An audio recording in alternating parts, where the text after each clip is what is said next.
आज बैठक बुलाई गई थी अंजुमन इस्लामिया की, क्या मामला था, क्या हुआ इसमें? देखिए, आज जो बैठक अंजुमन इस्लामिया की बुलाई गई थी, ये आगामी जो आने वाले जो इलेक्शन है अंजुमन इस्लामिया रांची का, उसको लेकर के बैठक बुलाई गई थी। इसमें जो मुख्य हमारा जो एजेंडा था वो अंजुमन इस्लामिया रांची का चुनाव 2025 का था।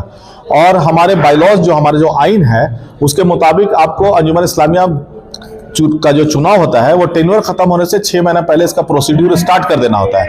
इसी को मद्देनजर हम लोग इसको नजर में रखते हुए हम लोग ने ये मीटिंग बुलाई।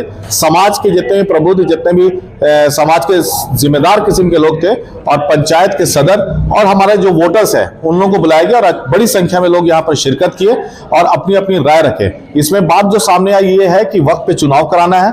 जो बायलॉज कहता है कि 6 महीना पहले आपको कन्वीनर तय करके वक्फ बोर्ड को आगाह कर देना है, इंफॉर्मेशन दे देना है। वो डिसीजन लिया गया कि लिखित पे हम लोग एक ऐसे व्यक्ति को चुनाव कन्वीनर तय करेंगे कार्यकारिणी समिति की बैठक में जो पूरी तरह से साफ सफाक हो और जिसका समाज में अच्छा खासा वजन रखता हो और पढ़ा लिखा होना बहुत जरूरी है। इसके लिए जो भी क्राइटेरिया है उसको मेंटेन करते हुए हम लोग कन्वीनर का चुनाव करके अब वक्फ बोर्ड को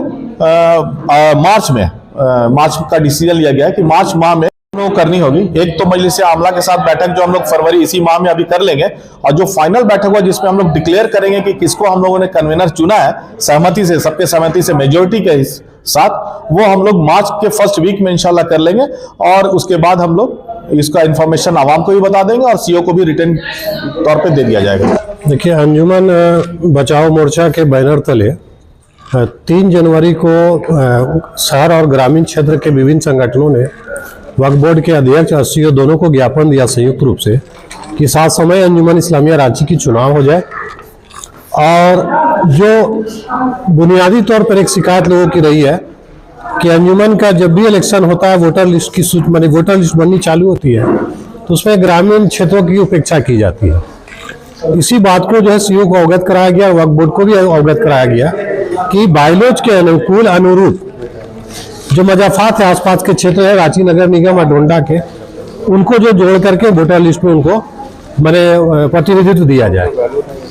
और आज की बैठक जो अंजुमन इस्लामिया के दीगर पदाधिकारियों ने जो बुलाया है इसमें सर्वसम्मति से और जितने शहर के अगुआ पंचायतों के जो सदस्य सेक्रेटरी थे सबके सर्वसम्मति से यह तय हुआ कि मार्च के फर्स्ट वीक या सेकेंड वीक में एक साफ छवि वाला जिसका एक अपना व्यक्तित्व हो जो स्पष्ट साफ सुथरा चुनाव करा सके वैसे संयोजक की नियुक्ति कर दी जाएगी। और लोगों ने यह भी मांग किया कि भाई समय पर चुनाव हो जाए, क्योंकि हर साल ये होता है कि कोई क्षुब्ध होता है या नाराज होता है तुरंत न्यायालय की शरण में चला जाता है, मामला साल 2 साल खींच जाता है। तो मुझे ऐसा लगता है कि इस साल ये नहीं होगा, क्योंकि लास्ट ईयर जब हाईकोर्ट ने अपने आदेश में लिखा कि जब भी इलेक्शन संबंधी कोई विवाद हो तो वक्फ बोर्ड के ट्रिब्यूनल में लोग जाएं और वहां पटाक्षेप कराएं। अंजुमन चुनाव को लेकर आज बैठक हुई है, क्या देख रहे हैं इसको कि समय पर चुनाव हो पाएगा या? अस्सलाम वालेकुम। अंजुमन इस्लामिया को चुनाव तो समय पर ही होना चाहिए और ये अच्छी पहल है।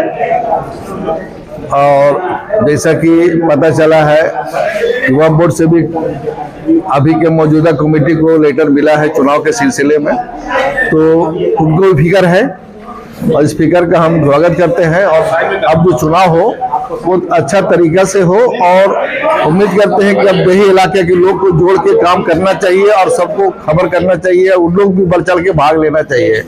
ऐसा इंतजार में ना रहे कि खबर हो, वो लोग भी फिक्र है कि भाई अंजुमन उनका भी है, जो देही इलाके के लोग हैं उन लोग का शिकायत दूर होना चाहिए, उन लोग बढ़ चढ़ के साथ में दे और हम लोग मिलजुल के काम करें और एक अच्छा ओहदेदार लावे। इंशाल्लाह आइंदा साल जो चुनाव का आएगा तो फ्रेश होगा इंशाल्लाह और इसी कामयाबी मिलेगी। अल्लाह करे कि पिछला जैसा ना हो आगे। बैठक हुई है चुनाव को लेकर, अंजुमन की तरफ से बैठक बुलाई गई थी, क्या हुआ बैठक में और चुनाव पर क्या निर्णय? बैठक में 3-4 मुद्दा पे बात हुई, लेकिन एक अहम मुद्दा था कि चुनाव जो अब बोर्ड की तरफ से लेटर आया है सचिव साहब के पास कि भाई आपको हर हाल में समय रहते हुए चुनाव करा देना है। और बहुत सी बात हुई कि जो देही इलाका है उन लोगों को वोटर बनाना है, वोटर जोड़ना है। हमारी खुसूसी तौर पे एक ही चीज कहना है कि लोग बोलते हैं कि वोटर बना लीजिए, तो मेरी एक बात को आप गौर से सुन लीजिए। वोटर आप बनाइए, मस्जिद के लोग ईमानदार, मदरसा के लोग ईमानदार, उनकी तहकीक करने की आपको जरूरत नहीं है। पंचायत के लोग, सोसाइटी के लोग जो 10 रुपया में एक लेटर पैड निकालते हैं और जाली वोटर बन जाते हैं, और एक एक आदमी 100 वोटर बनाता है। तो जब आप अंजुमन का इलेक्शन में, क्योंकि ये मुस्लिम का इदारा है, इसी में आप बेईमानी करने जा रहे हैं, तो सदर सेक्रेटरी शरीफ थोड़ी चुन के आएगा। आप पहले अपने आप को टटोलिए कि हम कितने ईमानदार हैं। सदर को वोट देने जा रहे हैं तो सदर 200-300 फर्जी वोटर बनाया हुआ, जिस पंचायत का, जिस इदारा का कहीं नामो निशान नहीं है। सेक्रेटरी बनाए हुए फर्जी वोटर, आमला बनाए हुए फर्जी वोटर। मेरी तो गुजारिश है कि जो भी कन्वेनर आए, मस्जिद और मदरसा को छोड़ करके बाकी जितनी भी पंचायत है, जितना भी इदारा है, जो रजिस्ट्रेशन है वही वोटर बने, जो रजिस्ट्रेशन नहीं है वो बिल्कुल वोटर नहीं बने। तब आपको ओरिजिनल समझ में आ जाएगा कि अंजुमन का वकार और वजूद को बचाने के लिए कितने ईमानदार लोग आते हैं। अगर हमारी संस्था रजिस्टर है तो हम वोट देंगे, नहीं है तो फिर हम सदर के कहने पे क्यों जाली पासपोर्ट बना के, वोटर बना के वोट देंगे? क्योंकि हम आखिरत भी खराब कर रहे हैं, दुनिया भी खराब कर रहे हैं। आज सदर और सेक्रेटरी और आमला के लोग जो भी जीत के आए हैं, आज यहाँ पर इतना इंतजार होने का कारण है कि हमारे जैसे वोटर जाली वोटर बने, ईमान को बेच के वोटर बने, अपने ईमान पे कंप्लीट नहीं रहे और सदर सेक्रेटरी आमला को वोट दिए, तो यही परिणाम निकलेगा। दूसरा चीज ये है कि हम अपने घर में बबूल का पेड़ लगाएंगे तो हमको आम नहीं मिलेगा। तो हम लोगों ने बबूलों को फूल वोट दिया है, क्योंकि अपना ईमान बेच दिया ना भाई। एक 10 रुपया का गए, एक लेटर पैड छपवाए, लेके चले आए। आज बता दीजिए, हिंदपीढ़ी नाला रोड में 8 गो पंचायत है, 12 गो सोसाइटी है, 72 गो कमेटी है। आप दिखा दीजिए वोटर लिस्ट में निकाल करके, अगर आप ये लागू कर देते हैं कि जो रजिस्टर्ड है, मतलब आपके जाकर के मदरसा, मस्जिद, दरगाह, ये 3 चीज छोड़ दीजिए, और बाकी जितनी भी संस्था है, चाहे पंचायत हो, इदारा हो, संस्था हो, सबको बोलिए कि जिसकी कमेटी रजिस्टर्ड है वही वोट दे सकता है। आपको सच्चाई सामने आ जाएगी।